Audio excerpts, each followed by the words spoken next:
Don't move, you drop that file and your story's dead. The light from above glared white on the polished table. You really think you're in control here? His words sliced the air, voice low, rough. The papers shook between his hands. Everything you built is gone, you just won't admit it yet. She didn't flinch, grip strong on her stack of folders. His lips twitched, a hint of desperation showing. This isn't how it ends, those watches. She cut him off, pushing a single folder across the surface. You want to see what I found at the bottom of your buried pool? Silence. A muscle jumped in his jaw. Don't you dare. She met his eyes, voice deadly quiet. Don't I? Their breaths tangled in the stillness, every whisper edged with finality. Before anyone understood how the room reached this boiling point, there was a time when she was the one at the door, keys in shaky hands and a future behind her in ashes. To understand that, let's go back to 3 weeks before the deadline began ticking. Luggage pressed grooves into her palm as she sat hunched on the sagging porch of the lighthouse keeper's cottage. The Atlantic wind cut sharp through her nylon jacket, teasing with the promise of winter.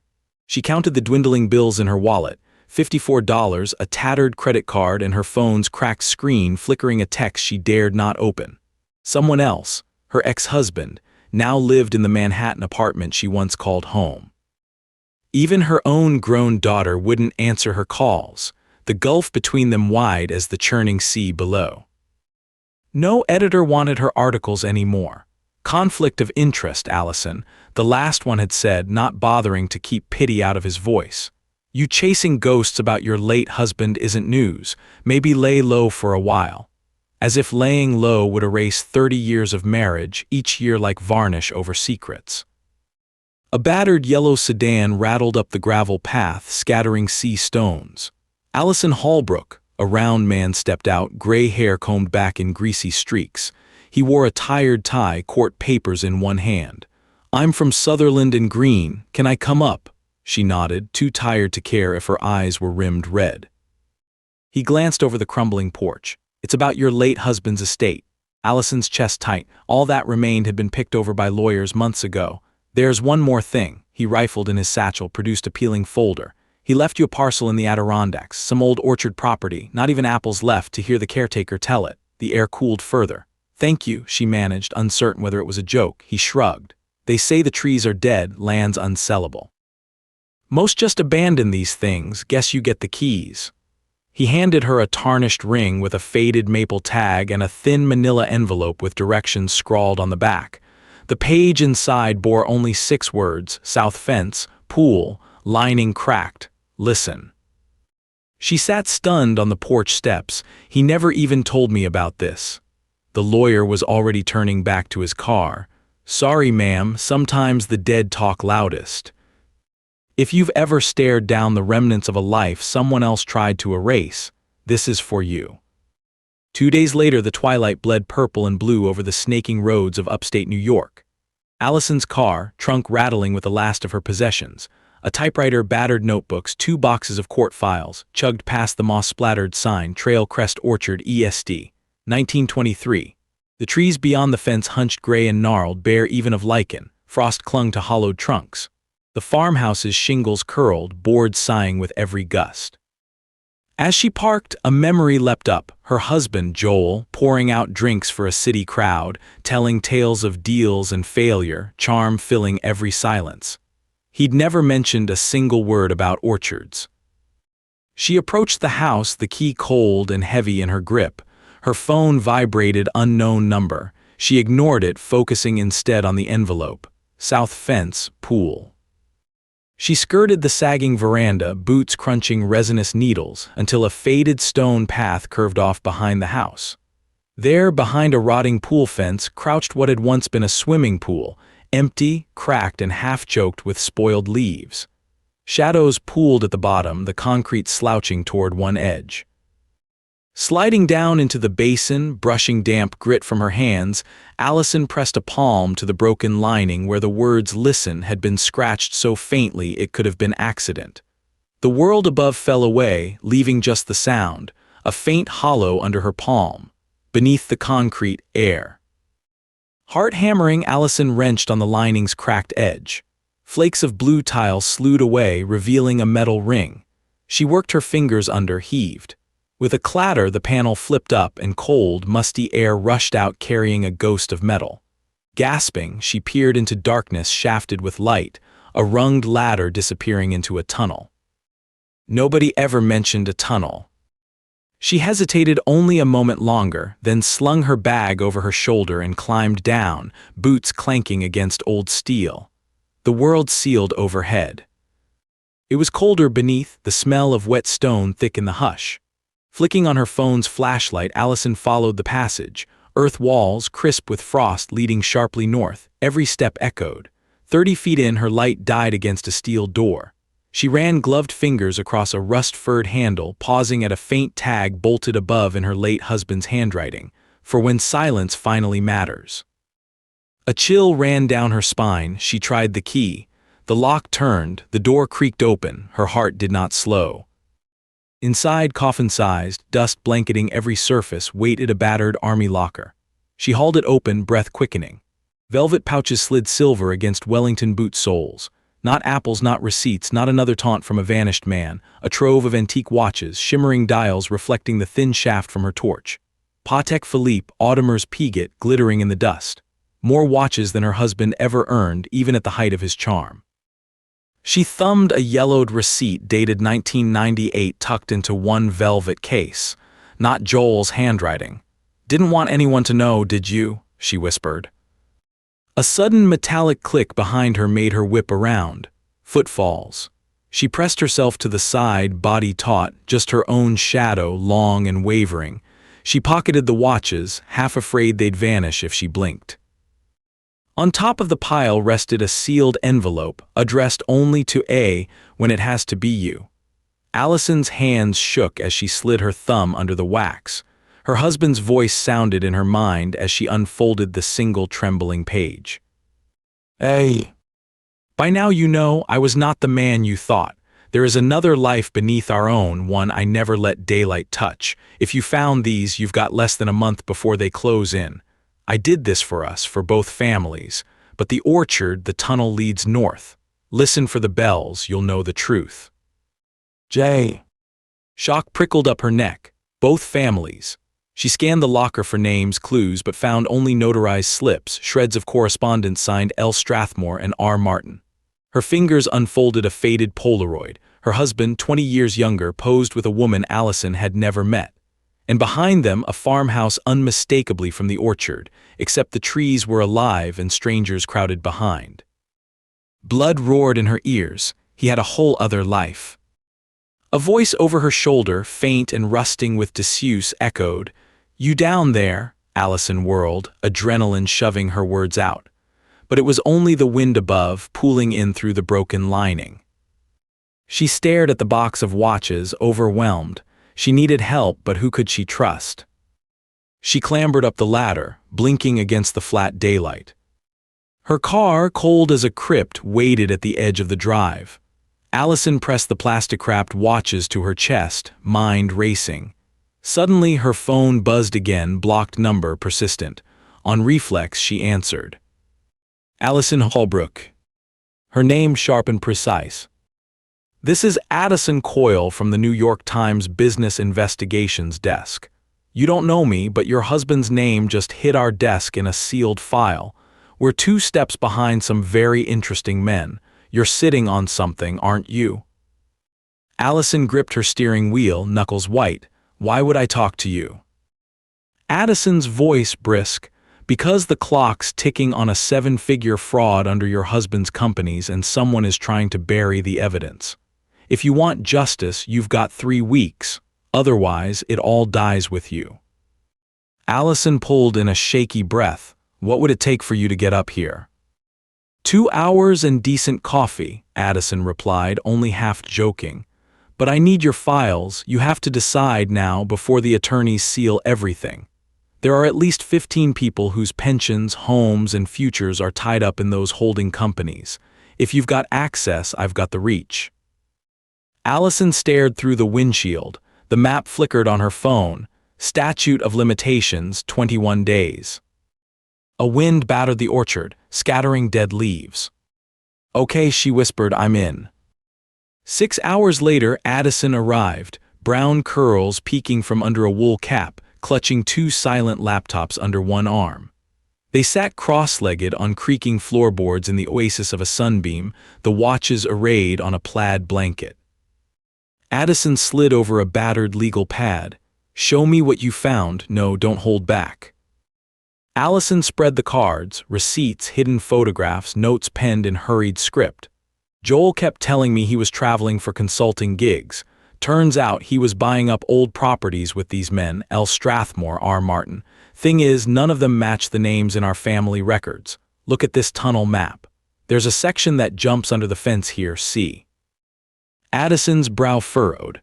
Wait, so one of these parcels is next door. Whose property is that? Allison unfolded a survey printout. Registered to a Linda Strathmore since 1975. No one in Joel's official records has that name, and the first deed signed before he married me. Addison thumbed through the Polaroids. That's her then. She pointed to the faded woman beside Joel, ring visible on his finger. Linda must have been the first wife, Allison said, voice flat. He was running 2 lives, 2 families, and back in the 90s they both went dead silent. A pause hung heavy. Addison tapped the copy of the envelope addressed to A. This timeline matches up with at least 3 civil complaints against Joel's holding company, all just below class action size. But if the property lines cross and there's proof these watches were laundered through both households, it's full-scale fraud. Can you get us into the neighbor's property? If the tunnel goes there, the Times will back an investigation. Allison hesitated. I've already risked trespassing, but I know where the passage points. If we move now, we can beat the deadline. Addison clapped her laptop shut. That's all I needed. I'll call our legal. You grab the watches and anything else linking the 2 properties. Let's crack open your late husband's buried tracks. Allison's phone buzzed, unknown caller. She hesitated, then answered. The voice on the other end stiffened her spine. You're poking where you don't belong, Allison. I know about the watches. You don't understand what you're dealing with. She stared at Addison, who mouthed, Who is it? The voice, gravel practiced, continued. Return what you found, or I promise everyone you care about goes down too. Her mind spun. Who are you? The call disconnected. Addison was already texting furiously. That was a warning, be ready for anything. Twilight pressed against the windows. The orchard, once only bleak, now waited like an adversary. 3 a.m. found Allison and Addison picking their way through pooled mist behind the farmhouse, snow crunching beneath their boots. The tunnel gaped black behind the pool, the legal pad with the crude map clutched in Allison's hand. Addison forced a grin. Last chance to bail Holbrook. Allison shook her head. Courage, hers or bitterness, had fixed her spine. I need to know the rest, for everyone he lied to, for me. Down the ladder, Addison's flashlight bouncing ahead, they crept, heartbeats loud in the hush. The tunnel bent sharply after 40 steps, curving toward the neighbor's property line. The walls grew damper, lined with graffiti, most of it numbers, passcodes, notations, names crossed out in black marker. Near the end, they hit another steel door, this one marked property of L. Strathmore. The padlock had long since rusted, but Allison remembered the key from the set the lawyer had given her. She worked it into the old lock, twisting hard, arms shaking. It broke open. A breath of cold air swept past them as the door groaned on its hinges. Inside, far tidier than the locker, sat row upon row of dated file boxes, each labeled with dates, initials, and vague business codes. A card table in the center. Taped to the top, an index in precise blue pen, property sales, offshore wiring, export records for rare watches. Addison reached for a folder, snapped a few photos for evidence. These are legal dynamite, enough for a class action easy. Allison thumbed through a letter. It was from Linda Strathmore to Joel, dated 3 years before she ever married him. You promised me a clean break. All I want is a name that means something to the boy. Please stop. Her stomach soured. A son out there under another name. There was a worn envelope at the bottom of a stack, addressed to whoever finally asks the right question. Inside, a list of offshore accounts, and at the bottom, a single line: "When the bells ring, meet me at the North Clearing." Her hands began to shake. Addison steadied her with a hand on her arm. "You okay?" Addison whispered. Allison nodded, voice frayed. "I have to finish this." She pocketed the contents. They hurried out, sealing the door behind them. Dawn broke foul and gray, but Allison's fear had crystallized into new resolve. Fumbling with her phone at the farmhouse, she uploaded every file to a secure drive. Addison's contact at the Times replied minutes later, confirming urgency. "Statute of limitations, 20 days left. Will assemble class action list. Stay where you are and protect evidence." Her former life's collapse, she now realized, was the lever she needed. She had to lead the charge. If anyone could bring down the man she married, it would be her. Addison brewed instant coffee in a chipped mug as Allison scoured the documents. "You're going to be the lead plaintiff," Addison said through steam. "That's the only way the judge will grant a preservation order. Courts move slow. We need public pressure, leak the story, mobilize every family he ever touched." Allison hesitated. "After this gets out, there's no going back." Addison looked her dead in the eye. "You said you wanted to know all of it, don't blink now." Her mind looped back to Linda's letter. "All I want is a name that means something to the boy." Her phone buzzed, voicemail from a blocked number. "You want war, you got it. Leave the orchards tonight or everyone burns with you." Allison's jaw set. She finished her coffee in one long, harsh gulp, then dialed Addison's contact at the Times. "Release everything," she said, voice colder than the lake air. "What comes next, I want the world to see." Night fell heavy outside the farmhouse. A single headlight swept the drive. Addison blinked at Allison. "You expecting anyone?" She shook her head, ducking low and watching as a sleek black SUV pulled up, headlights killing the darkness. A man stepped out, eyes searching, his outline wiry and familiar even in half-light. He called out, "Allison, you there?" She instinctively backed toward the kitchen, Addison close behind. The man advanced, voice now soft. "If you have what I think you do, you don't know what it'll cost a lot of people. I suggest you hand it over." Allison fumbled, hands sweaty on the watch box edge, and then stepped into the hall light where her silhouette could be seen. She faced the figure full on. "You're not getting any of it back. You'd better go before this gets worse." He shifted, anger and shame contorting his features. "Think you know everything. You know nothing about what he built. All I want is enough to pay off the debts, then you never hear from me again." Addison stepped forward, voice clipped as always. "We know about Linda, about the offshore accounts. It's over, you should leave." His eyes darted, voice lowering to a rasp. "People are watching, not just me. If you push, the blowback could kill more than reputations." The three stood locked until the man retreated, shoe soles scuffing gravel as he fumbled for his door. He drove away, taillights bleeding into the endless trees. Addison turned, voice shaking. "He'll be back. Next time he won't talk." Allison bit her lip. "I'll be ready." She fortified the doors, set the kettle to boiling, and prepared the digital leak with Addison at her side. Emails went to every address the Times provided, former employees of Joel, pensioners, partners, Linda herself, if she lived. Addison reviewed Allison's files into the morning, her eyes puffy but her words sure.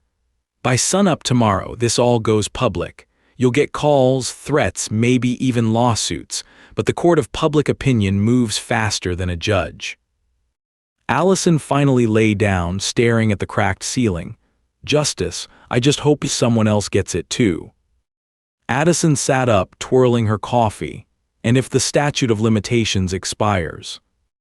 "We make sure the truth hits first," Allison replied, voice like steel.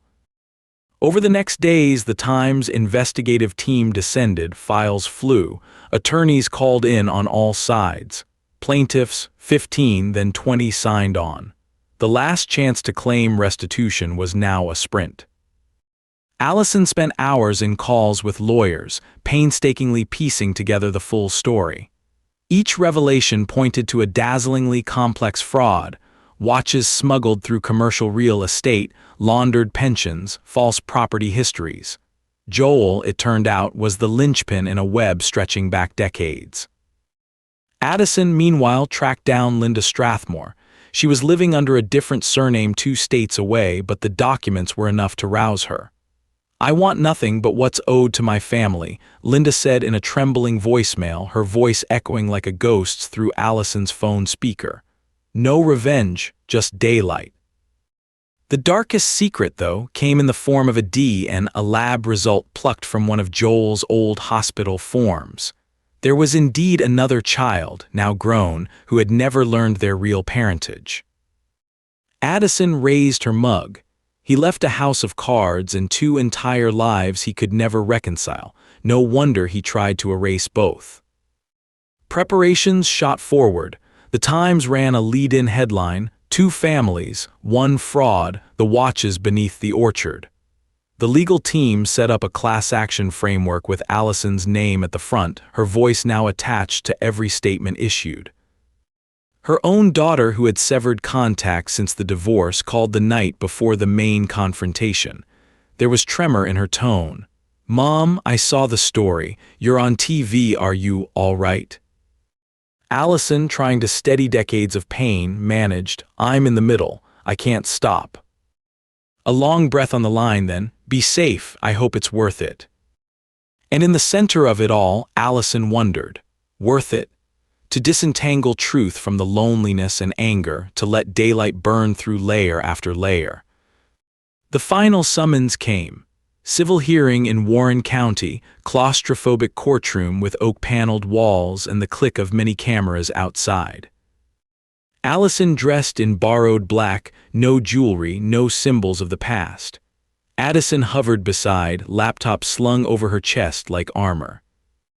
Inside, opposing counsel for Joel's estate glowered across the aisle, confidence waning with every box of evidence the Times delivered. Allison took her seat at the long table. Light overhead glared merciless. The defendant, the executor of Joel's various properties, sat 2 seats down. When he caught her glare, he looked away. The judge entered. Murmurs dropped away. Allison stood, hands pressed flat, voice steadier than memory. Documents, watches, letters, transfer slips spread out before her. Opposing counsel sneered. "You admit you trespassed, Miss Holbrook." "Only where the evidence led," Allison replied, unwavering. He pressed, "You have no proof these watches are connected with the business entities." Allison gestured toward Addison, who distributed photocopies. The export records lead straight from Trailcrest Orchard to 3 laundering fronts over 20 years. The tunnel connected both properties, proof of one scheme, 2 families. The executor blanched, sweat glistening on his forehead. The judge flicked through page after page. Allison's heart pounded, echoing her first moments in the pool's darkness, the same weight, the same fear. Across the room, the man who had threatened her, the shadowy figure from the SUV, entered, flanked by clean-cut lawyers. His suit hung loose, eyes sharp above a crumpled tie. He stood abruptly, voice echoing off the ceiling beams. "You're making a mistake. Nobody here understands the entire scope. If you do this, if you press this, an entire town's future is in your hands. Think about that." Allison's jaw locked. "We thought about it for 30 years. Now everyone else gets to know."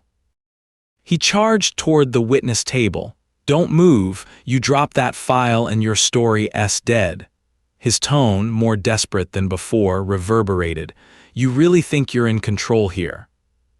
Allison didn't flinch. "Everything you built is gone, you just won't admit it yet."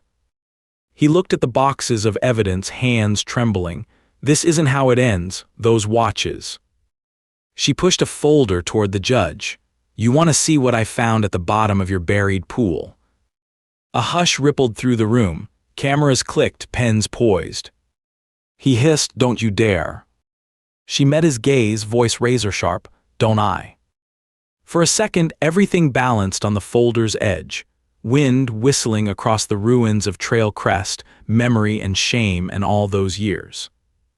Then the gavel crashed. The judge spoke, a verdict of preservation, the green light for the full-scale class action. The crowd erupted into whispers. The man at the defense table sat deflated, defeated, his secrets spilling under blinding lights. Allison shook from the release, hands banded tight in her lap. Addison gripped her shoulder, firm, proud, the tether back to the world. As the judge finished her orders, reporters surged, each hand thrust wreathed in microphones. One voice, "Miss Holbrook, how does it feel?" She answered softly, eyes shining with exhaustion and something like relief. "You can spend your life running from the truth, but when it finally catches up, the only thing left to do is stand in its light." The images of Joel, his younger self beside Linda, the orchard alive, the old pocket watch gleaming, receded at last. It took weeks for the dust to settle, but the effect spread like wildfire. Joel's estate was gutted, the rare watches seized via court order, and money transferred to the group of plaintiffs, pensioners, local townsfolk, and Linda Strathmore's family. The man who'd threatened Allison lost everything. His business collapsed under the weight of the investigation, properties seized, and his remaining assets frozen. The boxes of documents revealed more than just fraud. They mapped the sinuous connections through the North Country, old companies, forgotten artists, the ruins of ghost towns. Months after the final ruling, Allison returned to Trail Crest Orchard with Addison and a team of local volunteers. Together, they rebuilt the ghost town ruins into an artist's residency, a new beginning for shattered histories. Tourists came to see the site, to walk the tunnels, to listen for bells in the forest air. Her daughter visited, awkward but smiling, painting murals across the orchard's barn. Addison returned every autumn, mug in hand, story in tow.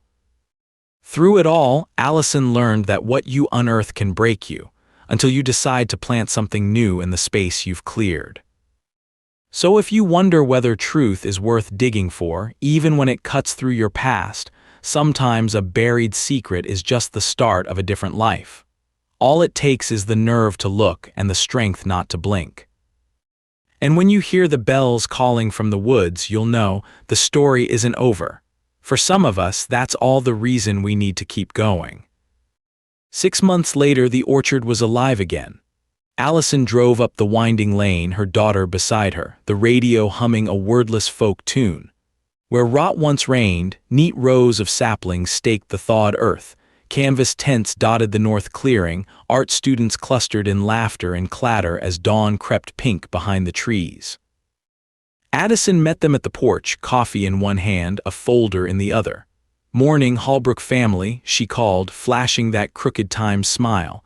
"There's already a waiting list for next season. There's talk of a mural on the pool wall, by the way." She winked at Allison's daughter, who grinned despite herself.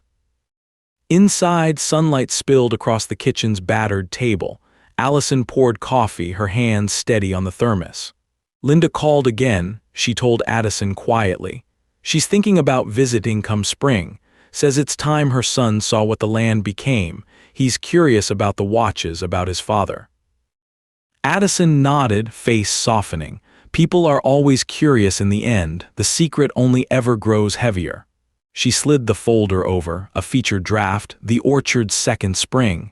Pictures, interviews, echoes of all they'd fought for lined the pages. Allison leafed through, pausing at a black and white of herself beneath the barn's mural, framed by sunlight and spray paint. "You put in the bells," she said, tracing the painted bronze clappers arcing across the door. "I never told you we found them."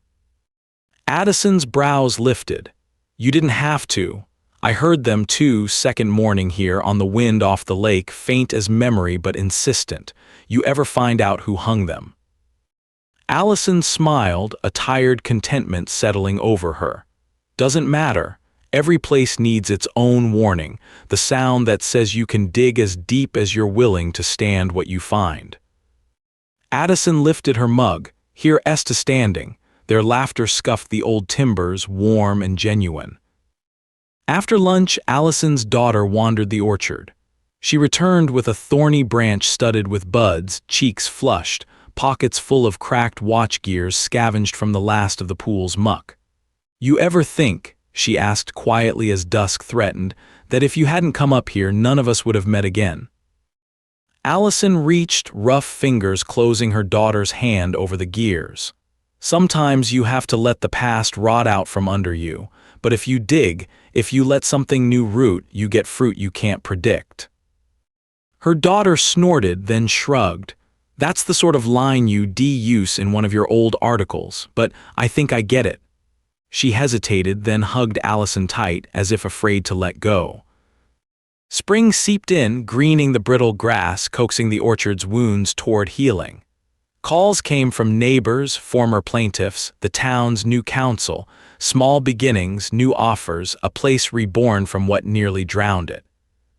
Late that evening, Addison lingered in the threshold. "You're not just the lead plaintiff anymore," she murmured, handing back the old keys to the tunnel. "You're the keeper of what comes next." Allison turned the keys in her palm, the faded maple tag winking gold in the porch light. "Maybe so, but that story, the real one, it can belong to the next person who listens." The night filled itself with wind and something like peace. Allison sat on the porch steps, watches gleaming in a wooden tray at her feet, each one an echo of time survived and secrets faced. The bells in the distance chimed faint, calling not warning but welcome. For the first time in years, Allison found herself not looking back but forward toward harvest, toward forgiveness, toward the uncertain, open road that comes after the final truth.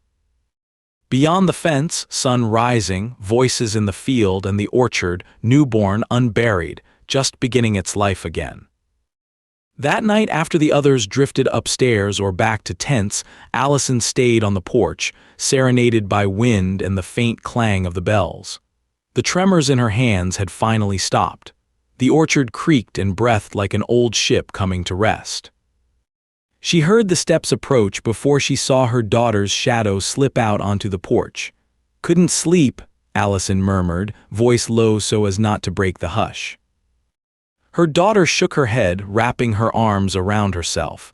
"I kept thinking about Grandma's stories. She used to say the land wouldn't love you until you did something brave." She stared out past the stirring saplings. "Guess we owed it more than we knew." Allison exhaled softly, a tension melting she hadn't even noticed had settled in her bones. "I spent so long looking for lies, I forgot stories can belong to good things, too." Silence, comfortable now, pooled between them. The bells tolled twice, thin and high, a promise or a benediction. Her daughter nodded at the tray of watches. "What'll you do with those?" Allison smiled. "Some are evidence, but some, I thought we'd make something together. Art, maybe, or maybe we return them to who's left to claim them." Her daughter's eyes glinted. "A project for the new residents, a timekeeper's mural." Allison squeezed her hand, grateful and wary of the small burn of hope. "I like that."